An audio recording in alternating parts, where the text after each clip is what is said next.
Hey, what is up today, YouTube? Today we're back. This is a SpringField XD 5-inch chambered in the .40 caliber Smith & Wesson. Now, what I'm going to do is a basic field strip for you folks today. Nothing too fancy, no tricks, no bells, no whistles, just very bare and essential. Alright? First thing you do with any firearm is you, of course, do a safety check. The best way to do that is by actually removing the magazine, setting the magazine aside, and then pulling back on the slide, locking it back with your thumb, pushing up here. And that is going to be our chamber check. As you can see, the chamber is clear, and you can actually see right through the gun. Okay? Very nice. Okay. Now, the way they recommend is you're actually going to take this portion here, this little piece, that one right there. So there's actually a little, almost like a little notch on the slide. You're going to push up on that. Now, what it says in the owner's manual is to release the slide with your hands. So just hold it deep. You're gonna actually let it go all the way forward, like so. You're gonna depress the trigger. Now, what you're gonna do is you're gonna release the trigger, and it's gonna come right off like that. All right. Now, the first few times I actually did this, because this is a fairly new gun to me currently. I've only shot it once, so I'm quite pleased with disassembling it that easy on video. So, woohoo! Alright, so again, the basic field strip, you do not need to go any further on the lower portion, so what we're going to do is we're actually going to set this, again, aside. Now, and again, you are going to just leave this portion up, the takedown lever, which is going to be this piece right here. Go ahead and leave that up and just set it all aside. Now, the slide for this, or the whole upper portion, just like a Glock, is going to be the exact same way you break down. I recommend you put the top of the slide down like so. Again, you're going to pinch the sides more or less to the front of the guide rod. You're going to pull back and it's going to come out. Now be careful, these have long, real tense springs. It is not as easy to pull back as it is on a Glock, for example. So you're really going to want to hold on to it tight, and it's going to kind of come all out like that. And again, compared to a Glock, this has much more coils on it than a Glock, and it's not just a one single housing unit.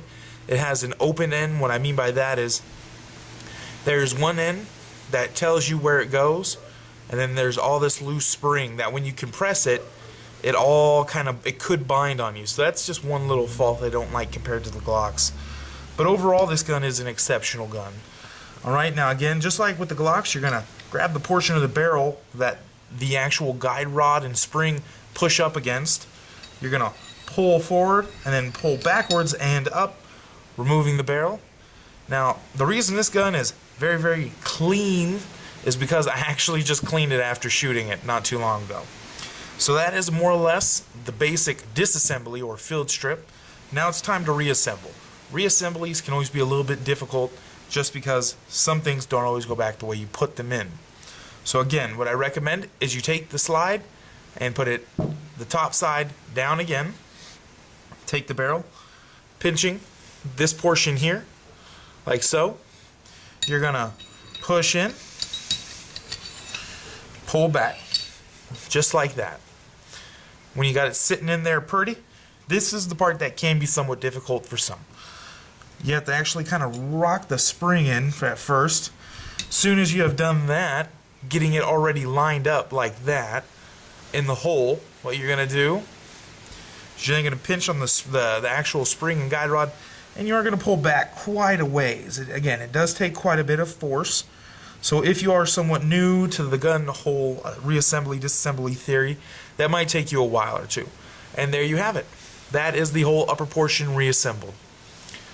Alright, so again, just like I recommend with my Glocks, or any gun I do, I'm going to hold the slide in my weak hand, which I'm right-handed, so you got the muzzle there and the front of the gun there. Again, I always hold it. Dealers do recommend, or some manufacturers actually recommend, you leave the slide upside down. So you leave the slide like that, and then you just slide the frame onto it. It's not a preference of mine per se, so I don't do it that way. Alright, again, you're just going to make sure all the rails line up properly. And a good example of the rails lining up, let me see if I can do that. That right there, that's what I'm talking about. And then it just slides right on. Okay, Now what you're going to want to do is you're actually going to want to lock this back using your thumb to push up. You're going to push this back down because it is under some kind of spring tension, which I haven't ever disassembled this portion yet. Now that that is down, what you're going to do is, again, without putting the magazine in, you're going to pull back. You're going to give it a couple good, some of that stuff. Really make sure it's in there well. Pull the trigger. Make sure it fires. Again, you're then going to put the magazine in, pull it back, make sure everything still works properly. Check the back strap safety and check the trigger safety, alright? This is an ambidextrous magazine release, so definitely be careful if you ever do decide to do anything as far as the magazine release button goes. Make a bigger one, smaller one, however you want to go about that. Again, folks, I hope you enjoyed. If you have any questions, comments, please leave them at the end of the video. Positive and negative feedback is always appreciated, just because it tells me I'm doing good or bad. Again, I say it all the time, most importantly, peace out.